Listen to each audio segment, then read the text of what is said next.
Hello friends, welcome to Prashant IAS. So friends, in the last class, we have discussed about the functions of Supreme Court and the structure of Indian judiciary. And in this class, we will continue our discussion further. So friends, as you can see on the screen, the topic of today's class is the qualification. Okay, means what is the qualification to become a judge of Supreme Court? Now what does it mean? So it means that if a person wants to become the judge of Supreme Court, then what qualification he needs? Okay, what qualification does he need if he wants to be a judge of Supreme Court? So friends, let's begin. So friends, the first qualification to become the judge of Supreme Court is that he must be a citizen of India. Okay, so this is very simple. So it means that only Indian citizens, only the citizens of India can become the judge of Supreme Court. Okay, so it simply means that if a person is not a citizen of India, means if a person is a foreigner, then he cannot become the judge of Supreme Court. So if a person wants to become a judge of Supreme Court, then first of all he must acquire the citizenship of India. Okay, means he must be a citizen of India. So what is the first qualification? So the first qualification is that he must be a citizen of India. Only the Indian citizens can become the judge of Supreme Court. Now friends, after this is the second qualification which a person must have to become the judge of Supreme Court. Okay, so this is the second qualification. Okay, now there are 3 points. So you can see on the screen that there are 3 points, A, B and C. Okay, there are 3 points in this second qualification, and you can see that these points are connected with or. Okay, so it means that if either of these 3 conditions are met, okay, means if the first condition is met, then there is no need for second and third condition. If second condition is met, then there is no need for first and third condition, and if only third condition is met, then there is no need for first and second condition. Okay, means if either of these 3 conditions are met, then the person will be qualified to become the judge of Supreme Court. So now let us read all of these qualifications and try to understand their meaning one by one. So the first one is that has been for at least 5 years a judge of High Court or of 2 or more such courts in succession. Okay, now what does it mean? So friends, in the last class I taught you the structure of Indian judiciary. So in that class only I taught you that the Supreme Court is at the top, and after that High Courts are under Supreme Court, and then there are district courts and subordinate courts. Okay, so now the first clause is saying that if a person wants to become a judge of Supreme Court, then first of all he must be serving as the judge of any High Court for at least 5 years period. Okay, so if a person has been serving as the judge of any High Court for at least 5 years period, then he is qualified to become the judge of Supreme Court also. Okay, now friends, let's suppose what happened. We know that there are many High Courts in India. Okay, so let's suppose what happened, that there is a judge of High Court. Okay, so now let's suppose what happened, that the judge of High Court, he worked in one of the High Courts. Okay, means he worked in one High Court for a period of 1 year. Okay, then after that what happened, that he was transferred to any other High Court. Let's say this is High Court number 2. So he was transferred to High Court number 2, and here he worked for 3 years. And after that, let's suppose he was transferred to High Court number 3, and now in High Court number 3 he worked for 1 more year. Okay, so now you can see here that the judge of High Court has worked for 1 year in High Court number 1, for 3 years in High Court number 2, and for 1 more year in High Court number 3. Okay, and he worked in all these 3 High Courts in succession. In succession means one after the other, means there was no gap in between. Okay, so he worked in all these 3 High Courts in succession, means there was no gap in between. Okay, and now you can clearly see that if you will add, this is 1 year, this is 3 years, and this is 1 year. So when you will add 1 plus 3 plus 1, so the result will be 5. Okay, so it means that now the person has worked in 3 High Courts. Okay, now the person has worked in 3 High Courts as judge for a period of 5 years, and he has worked in these high courts in succession. Okay, so now also the person will be qualified to become the judge of Supreme Court. So this is the meaning of first statement.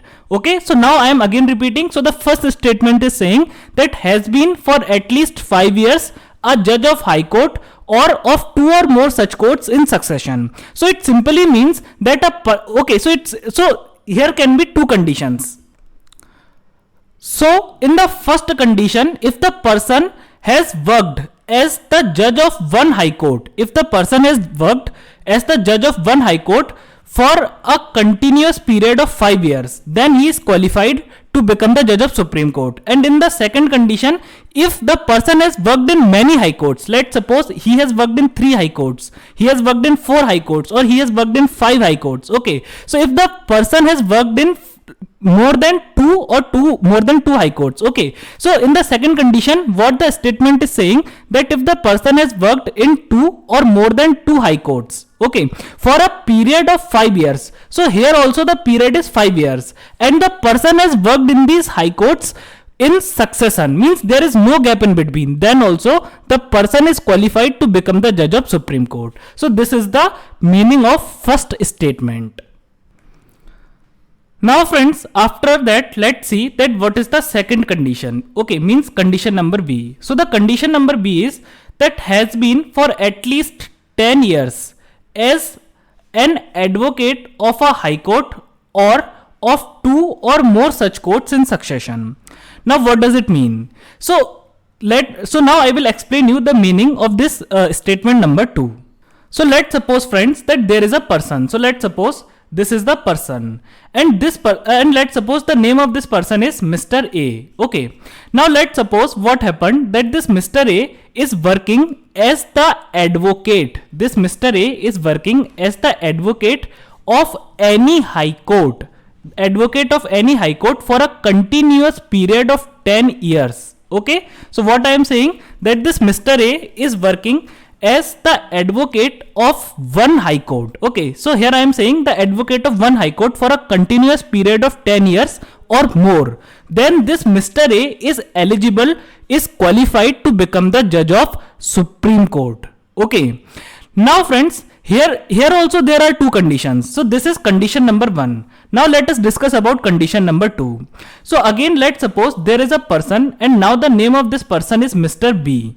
Now what happened with Mr. B, that let's suppose Mr. B worked in High Court number 1 as advocate for a period of 3 years. Okay, now after that what happened, that this Mr. B worked in High Court number 2 for a period of 3 years. Okay, so first of all he worked in High Court number 1 for a period of 3 years, then he worked in High Court number 2 for a period of 3 years. After that he worked in High Court number 3 for a period of again 2 years. And after that what happened, that let's suppose again he worked in High Court number 4 for a period of, let's suppose, 3 years. Okay, and he has worked in all 4 high courts in succession. In succession means there was no gap, continuously he is working. Okay, so now when you will add all these, so 3 plus 3 plus 2 plus 3, so what will be the result? So the result is 11 years. Okay, and here it is written 10 years, and definitely we know that 11 years is more than 10 years, because we need a number which is equivalent to 10 or which is at least greater than 10. So we need a number which is equivalent to 10 or it is greater than 10, and we know that 11 is greater than 10. So in this case also Mr. B is eligible to become the judge of Supreme Court. Okay, so what is the condition number 2? So the condition number 2 is has been for at least 10 years. So this 10 years period is very important, means he must be working as the advocate of High Court for a continuous period of 10 years. Okay, so this 10 years period is very important. The person must be working as the advocate of High Court for a continuous period of 10 years.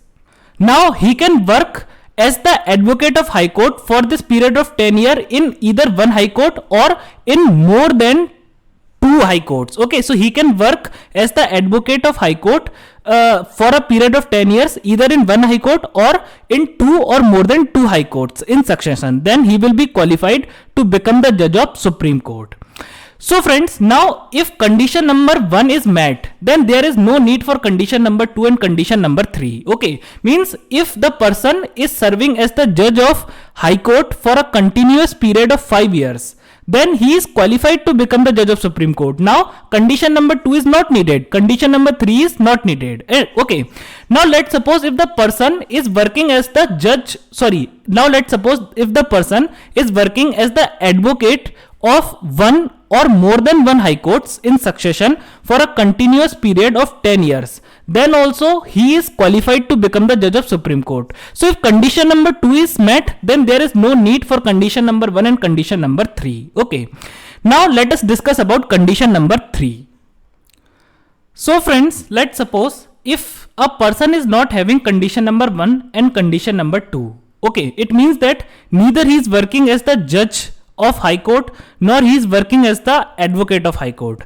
Then also there is one more chance for the person to become the judge of Supreme Court. Okay, so the third point is that is in the opinion of the president a distinguished jurist. Now what does it mean? So it means that let's suppose that he is the person. Okay, now let's suppose again the name of this person is Mr. A. Okay, now let's suppose friends that he is the let's suppose that he is the president of India. Okay, now what happened that this person means Mr. A. So what happened that this person Mr. A is a distinguished jurist. Okay, if Mr. A is a distinguished jurist in the eyes of the president, if Mr. A is the distinguished jurist in the opinion of the president, then also Mr. A is qualified to become the judge of Supreme Court. Now what is the meaning of distinguished jurist? So distinguished jurist means basically if he is an expert in the field of law. Okay, so he is a very famous personality in the field of law. He is a very expert person in the field of law. Okay, so what is the meaning of distinguished jurist? So it basically means that he is the expert in the field of law. So if the person is a distinguished jurist in the opinion of the President of India, then also he is eligible, he is qualified to become the judge of Supreme Court. Okay, so if condition number A is satisfied, then also he can become the judge of Supreme Court. Okay, and if alone B is satisfied, then also, and if alone C is satisfied, then also he is the person can become the judge of Supreme Court. Okay, so for becoming the judge of Supreme Court, either of these three conditions can be satisfied. So friends, now let us move forward to a new topic. So now our topic is the appointment of Supreme Court judges. Okay, so now what does it mean? So it means that now we need to study that how the judges of Supreme Court are appointed, or what is the procedure of the appointment of the judges of Supreme Court. So friends, now let us begin. So friends, first of all, I will tell you that how the Chief Justice of India means CJI. So how the Chief Justice of India is appointed, and then I will tell you that how the other judges of Supreme Court are appointed. So who is CJI or who is Chief Justice of India? So Chief Justice of India is basically the boss of Supreme Court. Okay, so Chief Justice of India is the head officer. He is the boss of Supreme Court. Okay, and then under him there are other judges also. So there is one Chief Justice of India or CJI in the Supreme Court who is the boss of Supreme Court, and there are some other judges in the Supreme Court. So first of all, I will tell you that how the Chief Justice of India is appointed, and then I will tell you that how the other judges of Supreme Court are appointed. So friends, now let's see that what is written under Article 124 Clause 2 of the Indian Constitution. Okay, so basically the appointment of the judges of Supreme Court means of Chief Justice of India as well as of the other judges is given under Article 124 Clause 2 of the Indian Constitution. So according to Article 124 Clause 2 of the Indian Constitution, what happens that the President of India, okay, that the President of India appoints the Chief Justice of India. Okay, so President of India appoints the Chief Justice of India. So now if I will ask you that who appoints the Chief Justice of India, then can you give me answer? So you can say that sir, President of India appoints the Chief Justice of India. Now friends, when President of India appoints the Chief Justice of India, okay, so during his appointment, President of India has to consult the judges of Supreme Court and the judges of High Court. Okay, so what happens that when the President of India appoints the Chief Justice of India, then he has to consult the judges of Supreme Court and the judges of High Court. Okay, but now it is decided by the President that how many judges of Supreme Court and High Court should I consult before appointing the Chief Justice of India. Okay, and okay, so what happens that under Article 124 Clause 2, Chief Justice of India is appointed by President, and while doing so, he may consult with judges of Supreme Court and High Courts as he may consider necessary. Okay, so while appointing the Chief Justice of India, President of India will consult with the judges of Supreme Court and High Court, but it will be decided by the President of India that how many and which judges should he consult. Okay, now this is given under Article 124 Clause 2 of the Indian Constitution. Okay, I am not saying this happens on the ground. I am telling you that this is written in the Article 124 Clause 2 of the Indian Constitution. Okay, so first of all I am telling you the theory. Okay, and after that I will tell you that what happens practically, because what happened that many cases came in Supreme Court regarding the appointment of judges, and then Supreme Court gave its decisions on these cases, and then it was decided that actually how the judges of Supreme Court will be appointed. Okay, so first of all, okay, so I will teach you each and everything step by step from basic to advanced level so that all of you can understand it very easily. So first of all, you just understand that what happens that under Article 124 Clause 2, Chief Justice of India is appointed by President, and while doing so, he may consult with the judges of Supreme Court and High Courts as he may consider necessary. Okay, now let's see what is the process of the appointment of the other judges of Supreme Court. Now friends, after that let's see that how the other judges of Supreme Court are appointed. Okay, so now as the case with the now as the President of India appointed the Chief Justice of India, now in the similar manner President of India will also appoint the other judges of Supreme Court. Okay, so who appoints the other judges of Supreme Court? So President of India appoints the other judges of Supreme Court. But friends, when President of India will appoint the other judges of Supreme Court, now, okay, so when President of India will appoint the other judges of Supreme Court, now he will consult. Okay, so now when he will appoint the other judges of Supreme Court, now at this time he will first of all consult with the Chief Justice of India. Okay, so first of all he will consult with the Chief Justice of India, plus he can consult with other judges also as he consider necessary. Okay, so what is the appointment process of other judges? So while appointing the other judges of Supreme Court, President of India shall consult the Chief Justice of India and other judges as he may deem it necessary. Okay, so if President will President has to consult with the Chief Justice of India, and he can consult with other judges also as he consider necessary. Okay, so this is theory, and this is given under Article 124 Clause 2 of the Indian Constitution. Okay, now let's see what happened next. Now friends, after this then came SP Gupta versus Union of India case 1982. Okay, so which case came in Supreme Court? SP Gupta versus Union of India case 1982. Now this case is also known as first judge's case. Okay, this case is also known as first judge's case. Now let's see that what happened in the first judge's case. So I told you that what happens that the judges of Supreme Court are appointed by the President of India.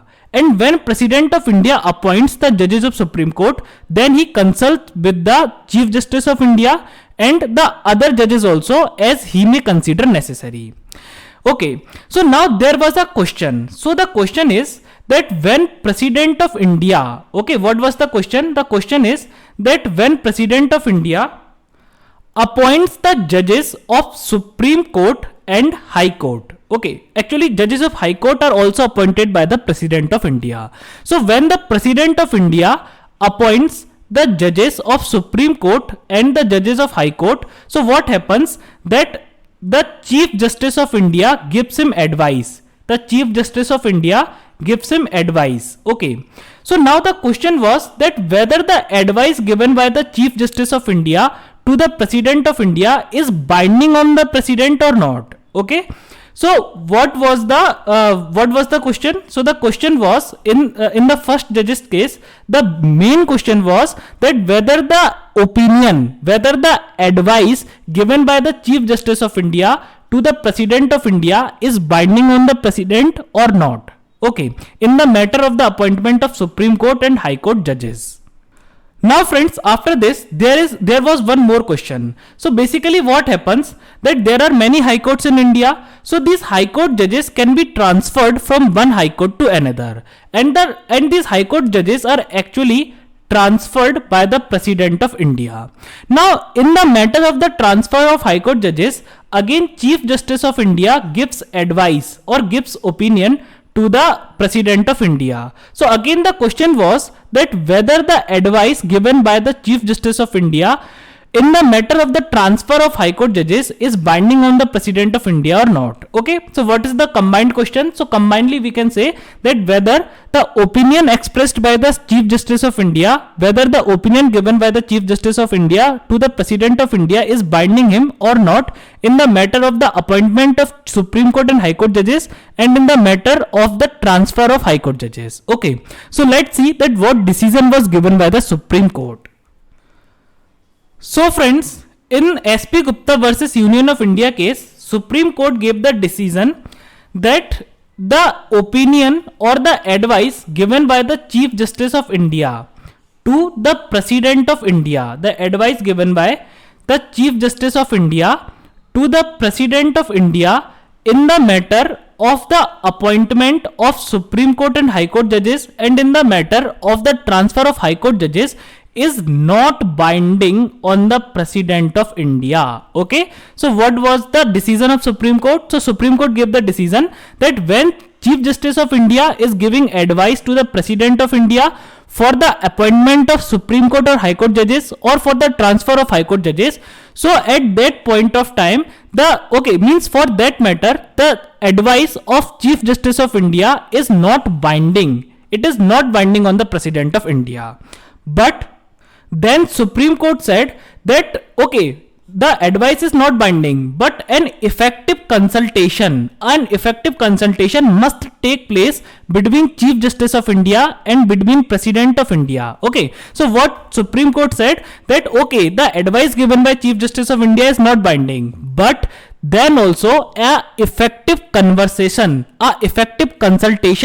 must take place between CJI and President in the matter of the appointment of Supreme Court and High Court judges and in the matter of the transfer of High Court judges. Okay, so what Supreme Court said that an effective consultation between CJI and President must take place. Okay, so even though the advice is not binding, but then also the advice is very important. So it is a must that a effective consultation must take place between CJI and the President of India. So this was the decision given by the Supreme Court in SP Gupta versus Union of India case.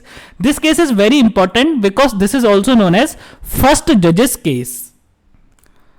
Now friends, after that then came Supreme Court Advocates on Record Association versus Union of India case 1993. So now let's see what happened in this case. Now this is also very landmark case for the matter of the appointment of Supreme Court and High Court judges. So this case is actually known as the second judge's case. Okay, so SP Gupta case was first judge's case and this case is known as second judge's case. Okay, so you have to remember that second judge's case is Supreme Court Advocates on Record Association versus Union of India case.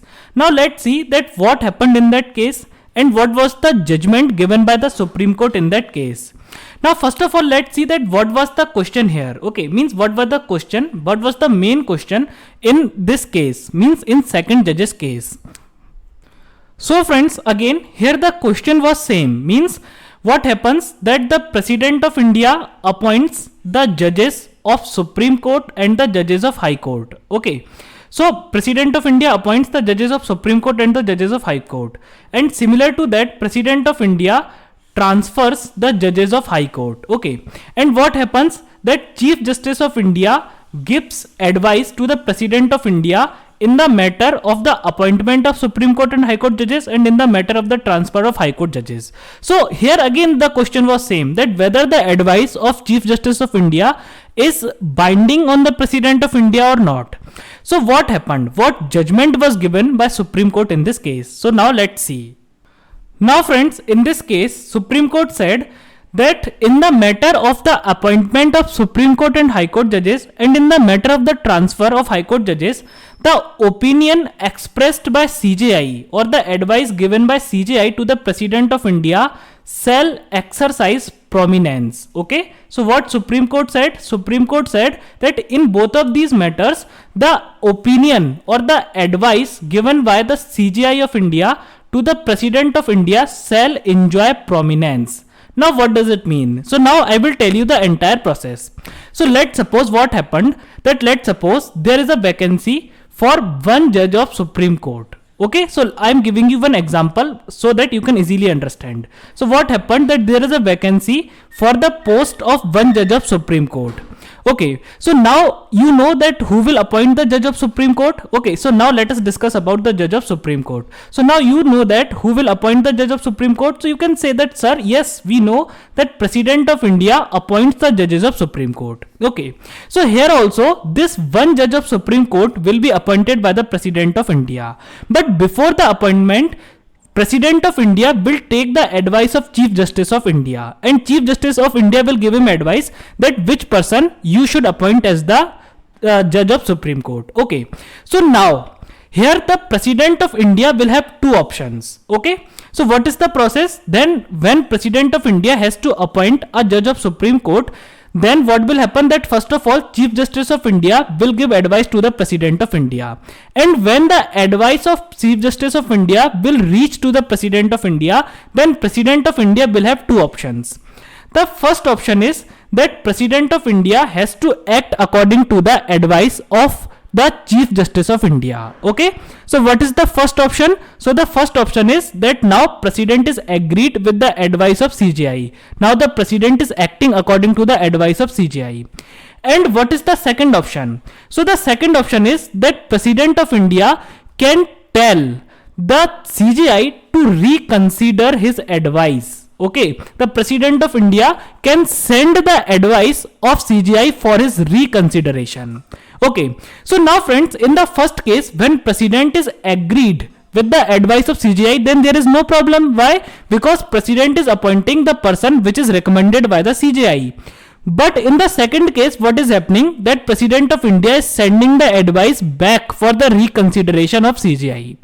So what happened, that let's suppose President of India sent the advice back to CJI that please reconsider your advice. Now second time also what happened? So now what CJI will do? CJI will reconsider his advice, and after reconsideration, if CJI means if Chief Justice of India sent the same advice to the President of India again, okay, after reconsideration, if the CJI sends the same advice to the President of India again, then this time this advice will be binding on the President of India. Means now President will have to act according to the advice given by CJI. Now President will have to appoint that person as the judge of Supreme Court which is actually recommended by the CJI. Okay, so second time the advice of CJI will be binding on the President of India. Okay, so now this was the judgment given by Supreme Court. But here also a question arises. So now the question is that the previous time, means in the first judge's case, Supreme Court said that the advice of CJI is not binding. But in the second judge's case, Supreme Court has overruled his decision. Supreme Court has overruled his decision, and Supreme Court said that no, if the advice, okay, so Supreme Court said that if President acts according to the advice of CJI, then there is no problem. But if President is not acting according to the advice of CJI, then at best he can send the advice for the reconsideration. And after and if the CGI sends the same advice against after reconsideration, then the advice of CGI is binding on the President of India. Okay, so the question arises that why Supreme Court overruled its earlier decision. Okay, or what was the rationale, what was the reason behind overruling its earlier decision? So now let us discuss about it. So friends, in the second judge's case, Supreme Court said that actually what happens, that when Chief Justice of India gives the advice, to the President of India in the matter of the appointment of Supreme Court or High Court judges, or in the matter of the transfer of High Court judges, then in that case the advice or the opinion expressed by the CGI is not his personal opinion. Okay, so the opinion given by, or the advice given by the CGI to the President of India is not his personal opinion. Rather, this is the opinion of entire judiciary. Which is given to the President of India by the CGI. Okay, so what happens, that Supreme Court said that when CGI is giving some advice to the President of India, then he is not giving his personal advice. Rather, he is giving advice on behalf of entire Indian judiciary. So when CGI is giving advice to the President of India, then actually this is the advice of entire judiciary. CGI is only giving advice on behalf of entire judiciary. Okay, now for keeping this more practical, for making this thing more practical, what Supreme Court said, that whenever CGI will give advice to the President of India in the matter of the appointment of Supreme Court or High Court judges, or in the matter of the transfer of High Court judges, then CGI himself must consult with two senior most judges of Supreme Court. Okay, so what Supreme Court said? Supreme Court said that when CGI will form his opinion, when CGI will give some opinion to the President of India, then CGI himself must have an effective consultation with at least two senior most judges of Supreme Court while forming his opinion. Okay, so what Supreme Court said? Supreme Court said that whenever CGI will form his opinion, to give to the President of India, then CGI must consult with at least two senior most judges of Supreme Court. Okay, so then we can say that practically this is not the personal advice of CGI. Practically, this is the advice of entire judiciary. Okay, so this was the decision given by Supreme Court in the second judge's case. Now, there was one more thing. Supreme Court said that Chief Justice of India, or what we call as CGI. So, CGI is the sole authority. Okay, what I am saying that CGI is the sole authority to initiate the process of the appointment of judges. Okay, so what Supreme Court said? Supreme Court said that Chief Justice of India is the sole authority to initiate the process of the appointment of judges. So in simple words, we can say that only CGI has the power to initiate the process of the appointment of judges. So this was the entire decision given by Supreme Court in second judge's case, or what we call as Supreme Court Advocates on Record versus on Record Association versus Union of India case.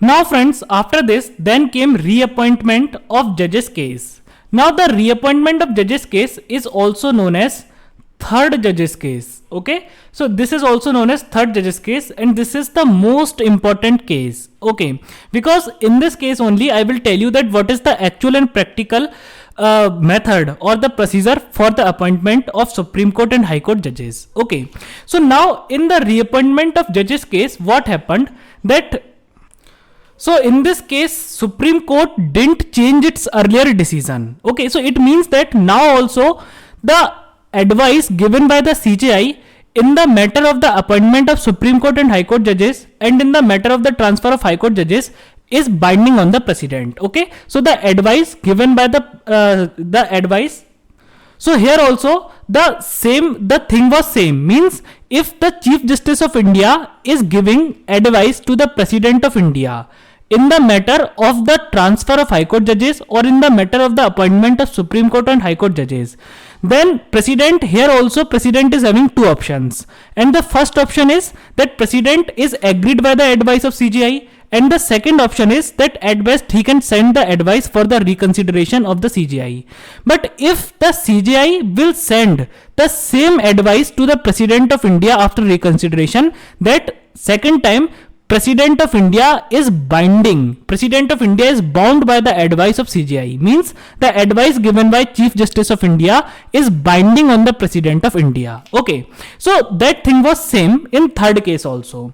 But what is the major change which occurred in the third judge's case? So the major change which occurred in the third judge's case is that Supreme Court expanded the collegium. Okay, what collegium? The collegium with which the Chief Justice of India must consult before giving an advice to the President of India. Okay, so earlier I said that in second judge's case, what Supreme Court said, that Chief Justice of India has to consult with at least two senior most judges of Supreme Court before forming any opinion. Okay, but now in third judge's case, what happened, that Supreme Court expanded this collegium. Means Supreme Court increased the number of members in the collegium with which the Chief Justice of India must consult before forming any opinion, before giving any opinion to the President of India. So now let's see what is this collegium now. So friends, this is the collegium with which Chief Justice of India must consult before forming an opinion to give to the President of India. Okay, so it means that, okay, so now why there are two boxes? So I will explain you. So what happens that when, okay, so let's suppose now this collegium is for the appointment of Supreme Court judges. Okay, so we will discuss about the collegium for the appointment of High Court judges and for the transfer of High Court judges separately. So this is the collegium for the appointment of Supreme Court judges. Okay, so let's suppose if there is one vacancy for the post of Supreme Court judge. Okay, so now what happens, that now President of India will appoint this Supreme Court judge, and CJI means Chief Justice of India will give advice to the President of India. Okay, so now CJI, okay, so now when CJI will form his opinion, so CJI must consult with four senior most judges of Supreme Court. Okay, so we can say that effectively the opinion which is given to the President of India is formed by Chief Justice of India and four senior most judges of Supreme Court. Okay,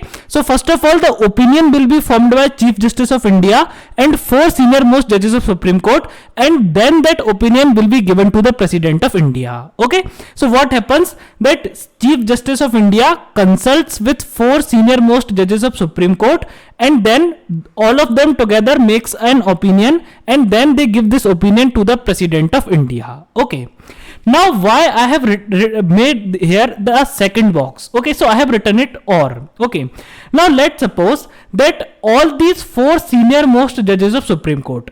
So actually what happens, that the age of retirement for the Supreme Court judges is 65 years. Okay, so means when a person who is working as the Supreme Court judge, when he completes the age of 65 years, then he takes his retirement. Okay, so what is the retirement age for Supreme Court judges? So it is 65 years.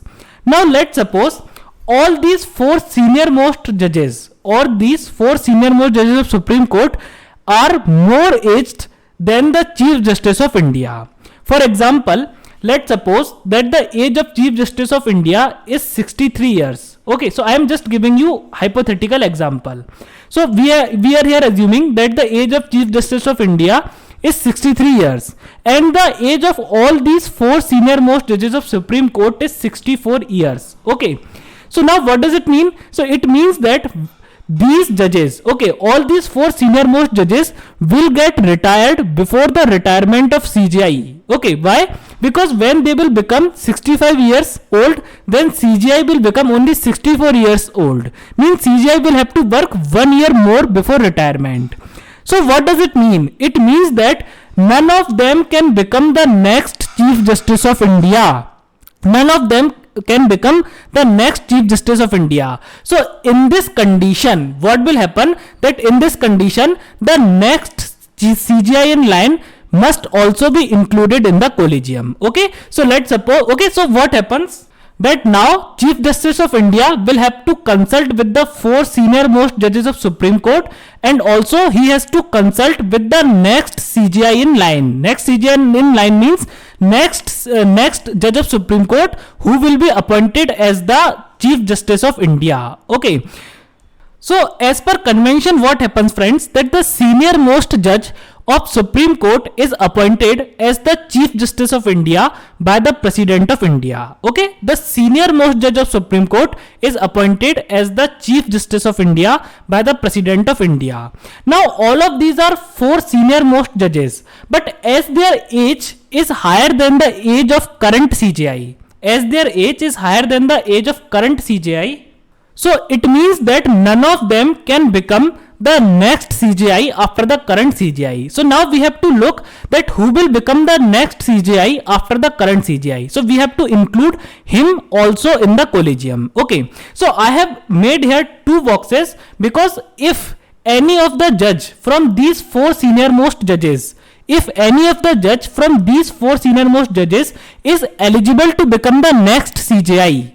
Okay, if any of the judge from the next from these 4 senior most judges is eligible to become the next CJI, then this collegium is sufficient. But if their age is more than the age of current CJI, means if their age is more than the age of current CJI, then it means that they will take their retirement before the retirement of current CJI. So it means that none of them can become next CJI. So now we have to see that who will become the next CJI. So now we have to include the next CJI in line in the collegium also. So this is the real on ground process and the current process of the appointment of Supreme Court judges. Now friends, after this, let's see that what is the collegium for the appointment of High Court judges. Okay, so this is the collegium for the appointment of High Court judges, and this is the collegium for the transfer of High Court judges. Okay, so I told you that the appointment of High Court judges is also done by the President of India. But for that, Chief Justice of India gives the advice to the President of India. Okay, but friends, before giving advice, Chief Justice of India has to consult with 2 senior most judges of Supreme Court, and after that Chief Justice of India also has to consult with the Chief Justice of the concerned High Court. Okay, concerned High Court means the High Court in which there is vacancy, the High Court in which the appointment has to be made. Okay, so what happens that first of all Chief Justice of India consults with 2 senior most judges of Supreme Court and the Chief Justice of the concerned High Court. Okay, and after this all of them forms the opinion together, and then CJI gives the opinion to the President of India, and then President of India acts according to the opinion given by the Chief Justice of India. Now friends, after that let's see that what is the collegium for the transfer of High Court judges. Okay, so similarly here also the transfer of High Court judges is also done by the President of India, but for that Chief Justice of India gives advice to the President of India. But before giving advice, Chief Justice of India has to consult with 4 senior most judges of Supreme Court and the Chief Justice of sending and receiving High Court. Okay, for example, let's suppose a High Court judge has to be transferred from High Court number 1 to High Court number 2. Okay, so now Chief Justice also has to consult with the Chief Justice of India also has to consult with the Chief Justice of High Court number 1 and the Chief Justice of High Court number 2. Okay, means the High Court from where the judge has been transferred and the High Court to where the judge has been transferred. Okay. So what happens that for the transfer of High Court judges, Chief Justice of India consults with 4 senior most judges of Supreme Court and the Chief Justice of sending and receiving High Courts. Okay, and after that all of them together forms the opinion, and then CJI gives the advice to the President of India, and then President acts according to the advice given by the Chief Justice of India. So friends, I have told you that for the appointment of the Supreme Court judges, the Chief Justice of India must consult. Chief Justice of India has to consult with 4 senior most judges of Supreme Court. Okay, 4 senior most judges of Supreme Court. And if these judges are not in the line of next CJI, then he has to also include in the collegium the next CJI in line. Okay. Now for the appointment of High Court judges, Chief Justice of India has to consult with 2 Supreme Court judges, means 2 senior most judges of Supreme Court, and the Chief Justice of concerned High Court. Okay. And after that I told you, for the transfer of High Court judges, Chief Justice of India has to consult with 4 senior most judges of Supreme Court and the Chief Justice of receiving and sending High Courts. Okay, Chief Justice of sending High Court and Chief Justice of receiving High Court, means 2 Chief Justice. Okay. So friends, here you have seen that in first case 4 Supreme Court judges are included in the collegium. In the second case, 2 Supreme Court judges are included in the collegium. And in the third case, 4 Supreme Court judges, means the senior most judges of Supreme Court, are included in the collegium. Now friends, let's suppose what happened. Okay, so first of all, let us take the example of first condition. So first condition is about the appointment of Supreme Court judges. The second condition is about the appointment of High Court judges. And the third condition is about the transfer of High Court judges. Okay. Now let's suppose that in any of these conditions, for example, let's suppose in the first condition, what happened, that there are, let's suppose, 2 candidates. There are, let's suppose, 2 candidates. The first candidate is Mr. A and the second candidate is Mr. B. Okay, means Mr. A also wants to become the judge of Supreme Court and Mr. B also wants to become the judge of Supreme Court. Okay. Now let's suppose what happened, that 4 senior most Supreme Court judges are saying that Mr. B should become the judge of Supreme Court. But Chief Justice of India is saying that Mr. A should become the judge of Supreme Court. Now in this case, what will happen, that now this advice cannot be sent to the President of India. Okay, this advice cannot be sent to the President of India. Why? Because here Chief Justice of India is not agreed with the advice of 4 senior most judges. Okay, so it means that the advice of Chief Justice of India cannot be ignored in any condition. Okay, in condition 2, in condition 3 or in condition 1. So in any of the condition, the advice given by the Chief Justice of India cannot be ignored. Okay, so in this case also, if Chief Justice of India is saying something else and rest of the collegium is saying something else, then also this advice cannot be sent to the President of India. In the matter of the transfer of High Court judges also, if Chief Justice of India is saying something else and the rest of the collegium is saying something else, then also this advice cannot be sent to the President of India. So this simply means that Chief Justice of India is the most important person in the collegium. The advice of Chief Justice of India, the opinion of Chief Justice of India cannot be ignored. Okay. Now let us take second condition. Okay. Now let us imagine second condition. So friends, in the second condition, I am taking the example of the appointment of Supreme Court judges. So what is the collegium for the appointment of Supreme Court judges? Chief Justice of India plus 4 senior most judges of Supreme Court. Okay. Now let's suppose here also there are 2 persons who wants to become the judge of Supreme Court, Mr. A and Mr. B. Okay. Now let's suppose what happened, that this time Chief Justice of India is saying that Mr. A should become the judge of Supreme Court. Okay. Now out of these 4 Supreme Court judges, means out of these 4 senior most Supreme Court judges, 2 senior most Supreme Court judges are saying that Mr. B should become the next judge of Supreme Court, whereas the remaining 2 Supreme Court judges are saying that no, Mr. A should become the judge of Supreme Court. Okay. So now my question is that whether this type of advice can be sent to the President of India or not. So kindly pause the video and give your answer in the comment section. Friends, whenever I ask you to give answer in the comment section, then I want you to do this. Why? Because to make the session more interactive, no matter whether you know the answer or not, kindly pause the video and give your answer in the comment section. Then I will tell you the answer. So friends, here Chief Justice of India and two senior most judges of Supreme Court are supporting Mr. A, whereas the two senior most judges of Supreme Court are supporting Mr. B. So here also this type of advice cannot be sent to the President of India. Why? Because two Supreme Court judges, the opinion of two Supreme Court judges means, and here we are talking about senior most Supreme Court judges.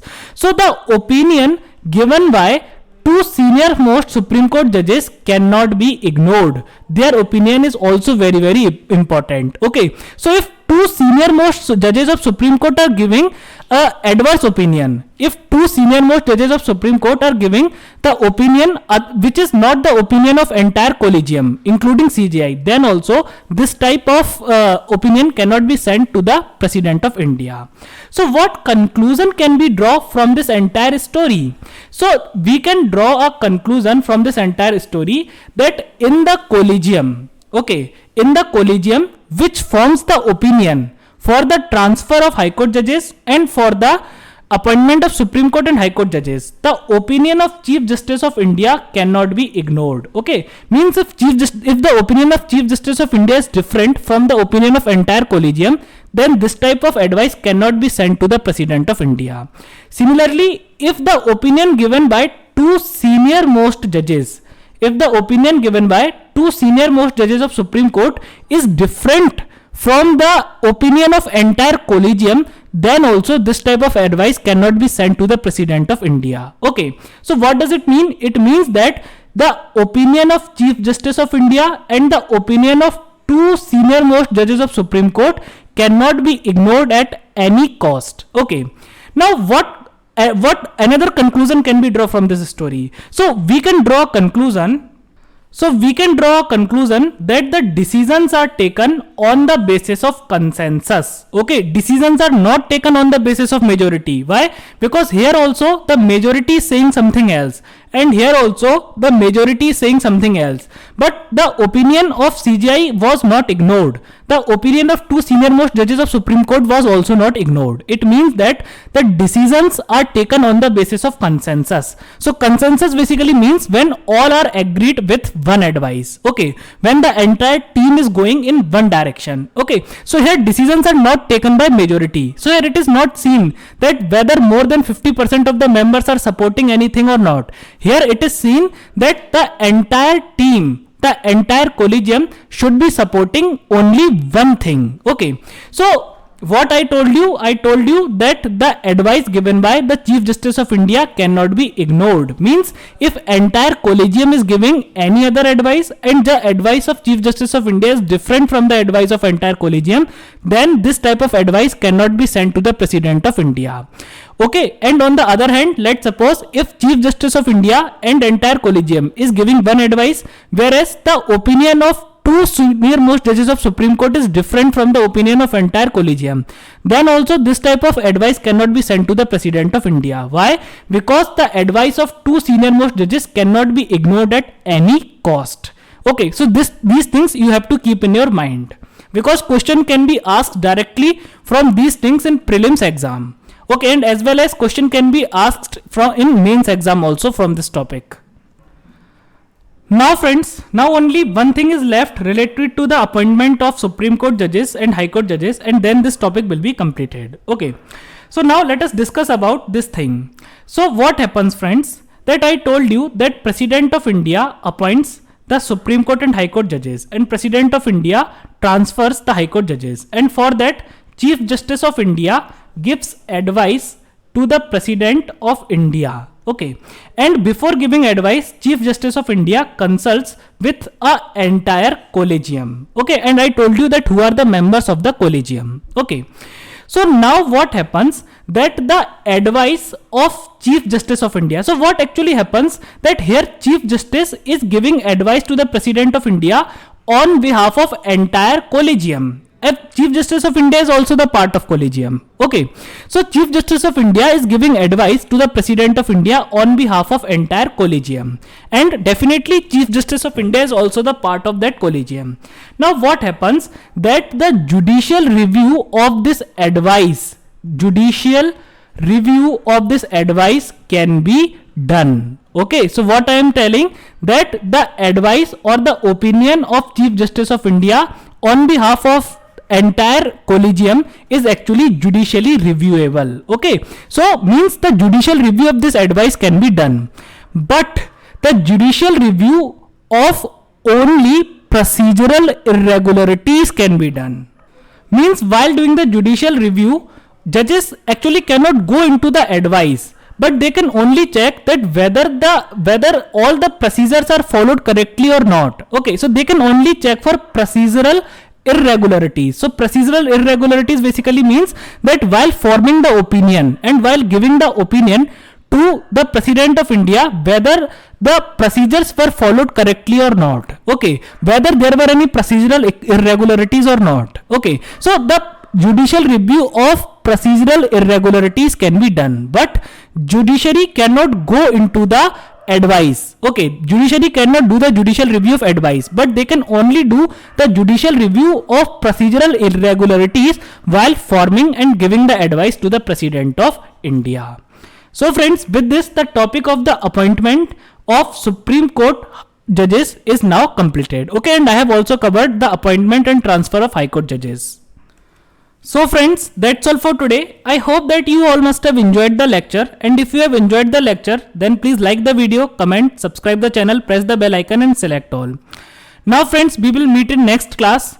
Till then, stay indoors, stay healthy, take care of yourself. Thank you.